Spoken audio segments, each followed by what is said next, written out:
Assalamualaikum warahmatullahi wabarakatuh. Alhamdulillah, alhamdulillah, alhamdulillahi rabbil alamin. Wassalatu wassalamu ala asrafil anbiya'i wal mursalin wa ala alihi wa sahbihi ajma'in. Amma ba'd. Pertama-tama dan yang paling utama, marilah kita panjatkan puja dan puji syukur kita kehadirat Allah Subhanahu wa ta'ala, karena atas limpahan rahmat dan karunia-Nya kita masih diberikan kesehatan dan juga keselamatan hingga saat ini.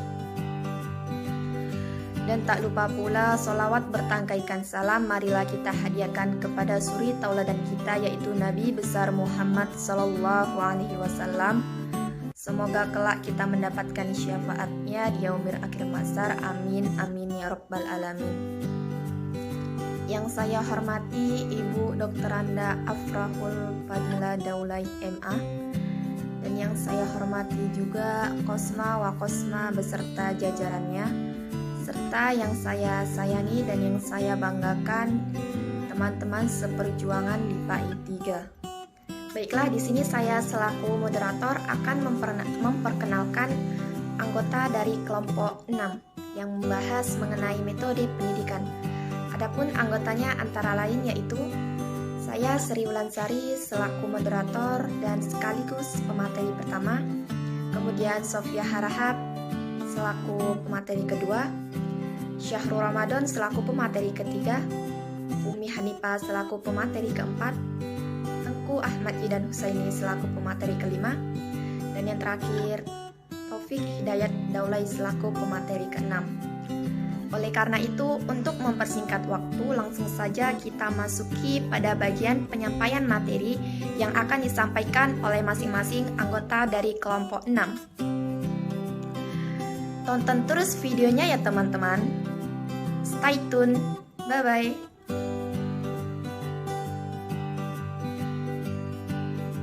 Assalamualaikum warahmatullahi wabarakatuh. Pengertian metode pendidikan.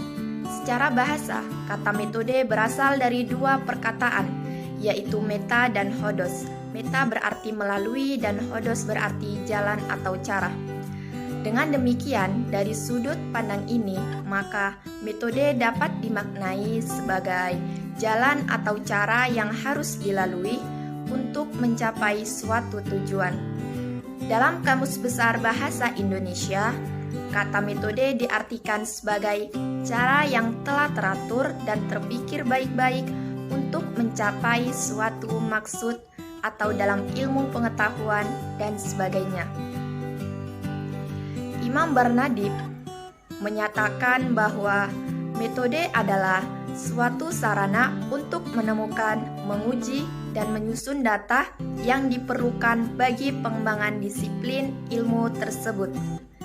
Selanjutnya, metode pendidikan menurut Rusmaini adalah cara yang sistematis yang digunakan oleh pendidik untuk menyampaikan materi pendidikan yang sesuai dengan situasi dan kondisi tersebut, sehingga materi tersebut dapat diserap oleh peserta didik dalam rangka mencapai tujuan pendidikan.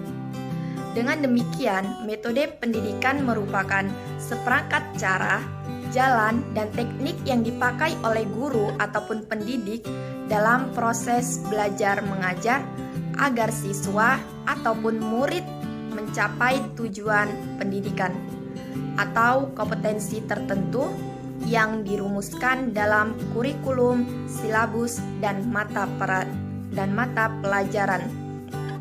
Sumiati dan Asra menjelaskan bahwa setiap metode pendidikan mempunyai keunggulan dan kelemahannya masing-masing dibandingkan dengan yang lainnya. Tidak ada satu metode pendidikan pun yang dianggap ampuh untuk segala situasi. Suatu metode pendidikan dapat dipandang ampuh untuk suatu situasi, namun tidak ampuh untuk situasi lain. Seringkali terjadi pembelajaran dilakukan dengan menggunakan berbagai metode pendidikan secara bervariasi. Dapat pula suatu metode pendidikan dilaksanakan secara berdiri sendiri. Ini tergantung pada pertimbangan didasarkan suatu belajar mengajar yang relevan. B. Hal-hal yang harus diperhatikan dalam menggunakan metode pendidikan. Menurut Al-Rasyidin, ada beberapa hal yang perlu dipertimbangkan pendidik dalam pemilihan metode pendidikan, yaitu diantaranya yang pertama, tujuan dan target pembelajaran yang ingin dicapai. Yang kedua, ruang lingkup dan urutan materi bahan pembelajaran. Yang ketiga, pertumbuhan dan perkembangan fisik dan psikologis peserta didik. Yang keempat, kebutuhan dan karakteristik peserta didik. Yang kelima, motivasi atau minat peserta didik. Yang keenam, kemampuan peserta didik dalam melakukan sesuatu. Yang ketujuh, ukuran kelas dan suasana lingkungan pembelajaran. Yang kedelapan, alokasi waktu atau jam pembelajaran yang tersedia. Yang kesembilan, kemampuan peserta didik. Serta yang ke-10 atau yang terakhir yaitu sarana dan fasilitas pembelajaran yang tersedia.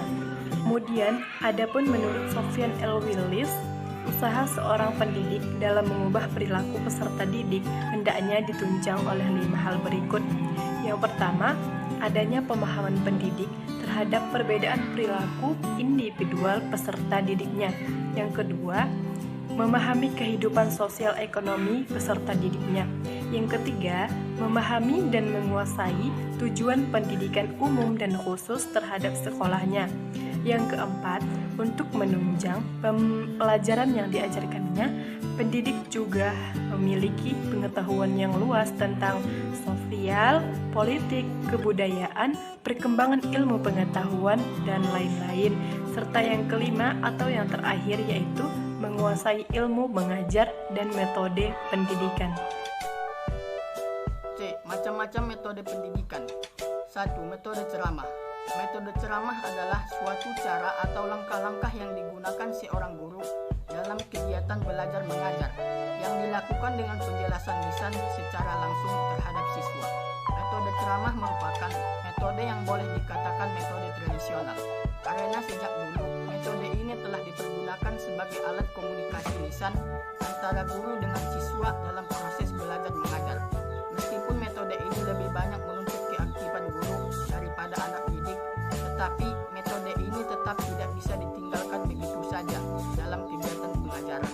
Usmaini menjelaskan bahwa metode ceramah sering disebut metode kuliah karena banyak digunakan dalam proses pembelajaran di perguruan tinggi. Disebut metode khutbah karena banyak digunakan oleh para dai atau ulama dalam menyampaikan syiar agama Islam. Ada beberapa kelebihan sebagai alasan mengapa metode ceramah sering digunakan, antara lain. Yang pertama, ceramah merupakan metode yang murah dan mudah untuk dilakukan. Yang kedua, ceramah dapat menyajikan materi pembelajaran yang luas. Yang ketiga, melalui ceramah, guru dapat mengontrol keadaan kelas oleh karena sepenuhnya kelas merupakan tanggung jawab guru yang memberikan ceramah. Yang keempat, organisasi kelas dengan menggunakan ceramah dapat diatur menjadi lebih sederhana. Di samping beberapa kelebihan di atas, ceramah juga memiliki kelemahan, di antaranya. Yang pertama, materi yang dapat dikuasai siswa sebagai hasil dari ceramah akan terbatas pada apa yang dikuasai guru. Yang kedua, ceramah yang tidak disertai dengan peragaan dapat mengakibatkan terjadinya verbalisme. Yang ketiga, guru yang kurang memiliki kemampuan bertutur yang baik, ceramah sering dianggap sebagai metode yang membosankan. Yang keempat, melalui ceramah sangat sulit untuk mengetahui apakah seluruh siswa mengerti apa yang dijelaskan atau belum. Ada 3 langkah pokok yang harus diperhatikan, yakni persiapan, pelaksanaan, dan kesimpulan. Perlu diperhatikan bahwa ceramah akan berhasil baik bila didukung oleh metode-metode lainnya, misalnya tanya jawab, tugas, latihan, dan lain-lain. Metode ceramah itu wajar dilakukan bila A. Ingin mengajarkan topik baru, B. Tidak ada sumber bahan pembelajaran pada siswa, dan yang C. Menghadapi sejumlah siswa yang cukup banyak. Metode tanya jawab. Metode tanya jawab merupakan suatu metode pembelajaran yang menekankan pada cara menyampaikan materi pembelajaran oleh guru dengan jalan mengajukan pertanyaan dan peserta didik memberikan jawaban. Ada beberapa hal yang harus diperhatikan dalam pelaksanaan metode tanya jawab. Pertama, jenis pertanyaan. Kedua, teknik mengajukan pertanyaan. Ketiga, memperhatikan syarat-syarat penggunaan metode tanya jawab sehingga dapat dirumuskan langkah-langkah yang benar. Dan keempat, memperhatikan prinsip-prinsip penggunaan metode tanya jawab, di antaranya prinsip keserasian, integrasi, kebebasan, dan individual. Ada beberapa keunggulan metode tanya jawab. Di antaranya, kelas akan hidup karena anak didik aktif berpikir dan menyampaikan pikiran melalui berbicara. Kedua, baik sekali untuk melatih anak didik agar berani mengemukakan pendapatnya. Dan yang ketiga, akan membawa kelas ke dalam suasana diskusi. Sedangkan kelemahan metode tanya jawab di antaranya ialah dengan tanya jawab kadang-kadang pembicaraan menyimpang dari pokok persoalan bila dalam mengajukan pertanyaan siswa menyinggung hal-hal lain walaupun masih ada hubungannya dengan pokok yang dibicarakan. Dalam hal ini sering tidak terkendalikan sehingga membuat persoalan baru. Dan kedua, membutuhkan waktu yang banyak dalam proses tanya jawab dari guru untuk siswa. Metode diskusi. Metode diskusi merupakan kegiatan tukar-menukar informasi, pendapat, dan unsur-unsur pengalaman secara teratur. Muhib bin Syah mendefinisikan bahwa metode diskusi adalah metode mengajar yang sangat erat hubungannya dengan memecahkan masalah. Metode ini lazim juga disebut sebagai diskusi kelompok dan resitasi bersama. Selanjutnya, Muhib bin Syah menambahkan bahwa metode diskusi diaplikasikan dalam proses belajar mengajar untuk A.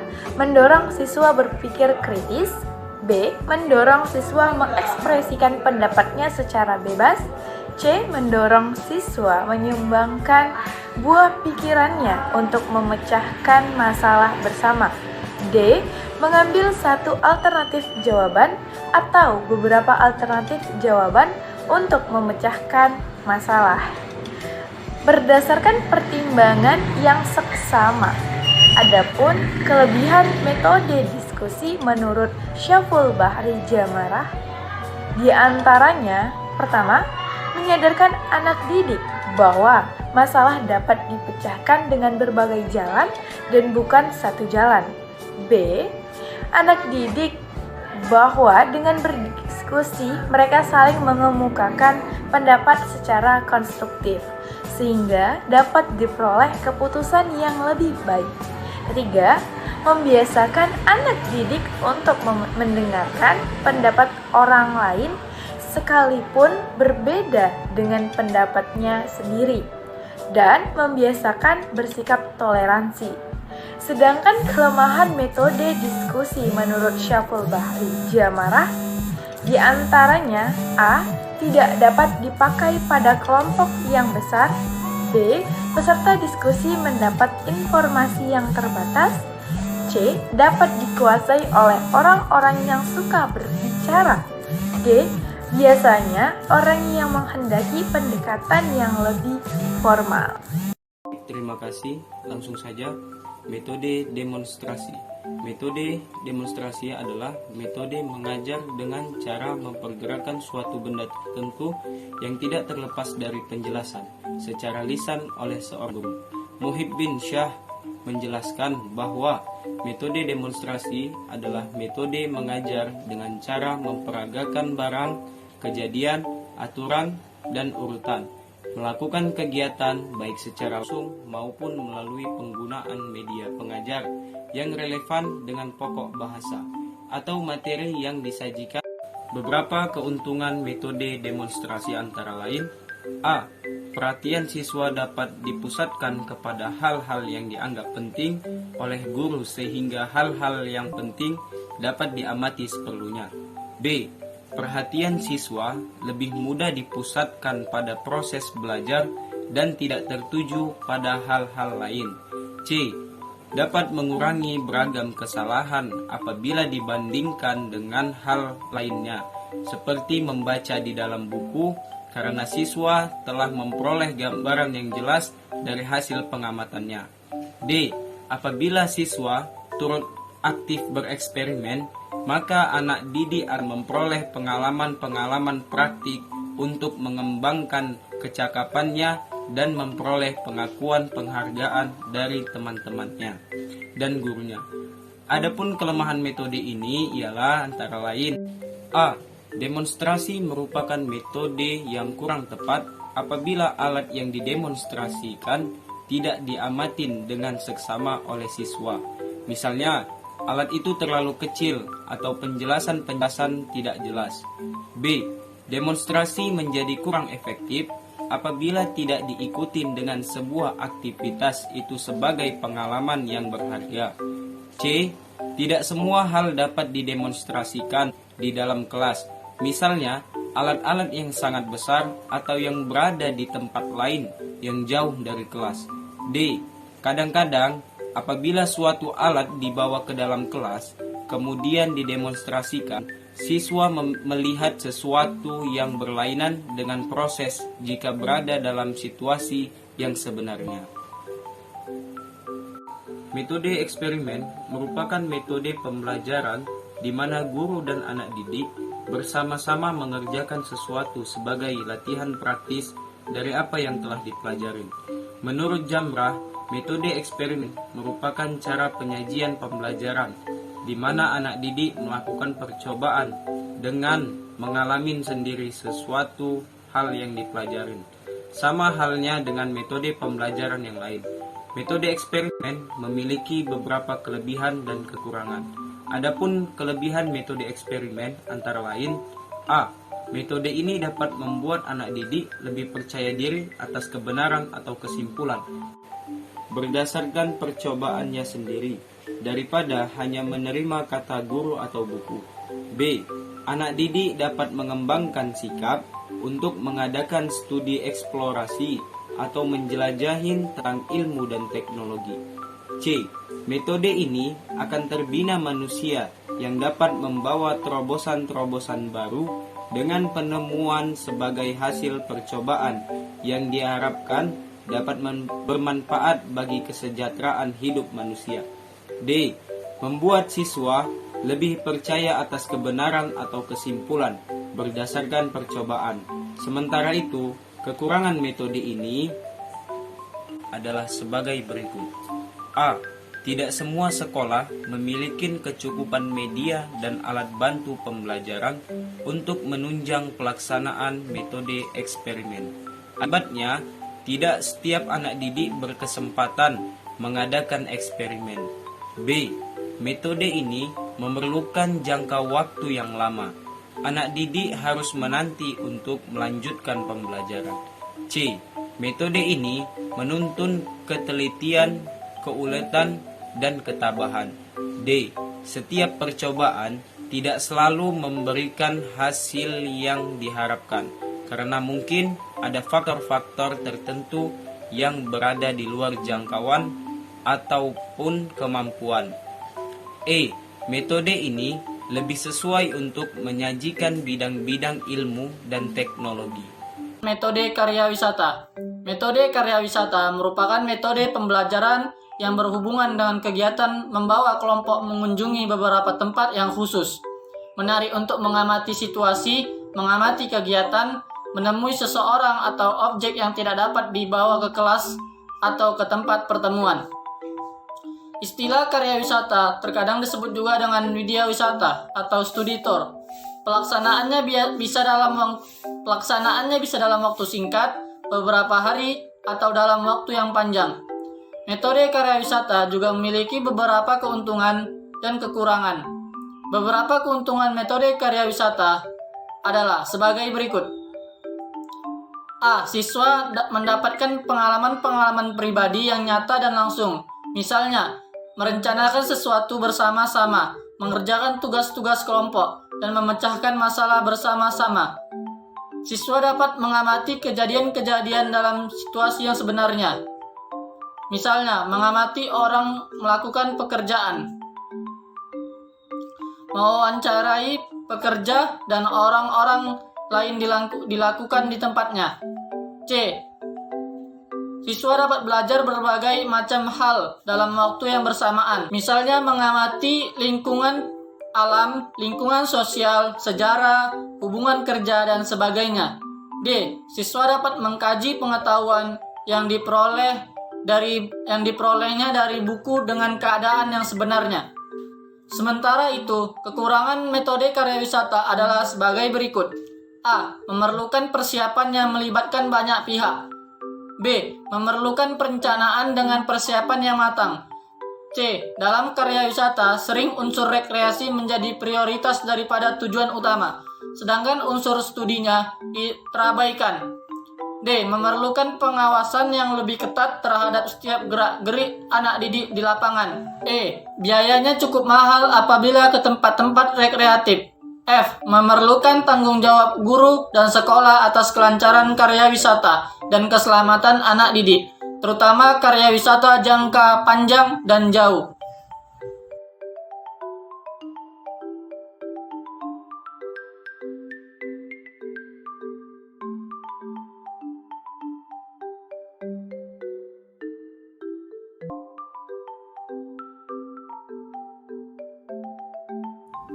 Demikianlah materi yang dapat kami sampaikan dari kelompok 6 mengenai metode pendidikan.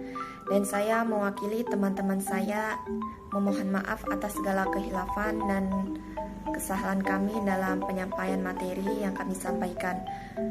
Dan hanya kepada Allah lah kami memohon ampun. Akhir kata, wassalamualaikum warahmatullahi wabarakatuh.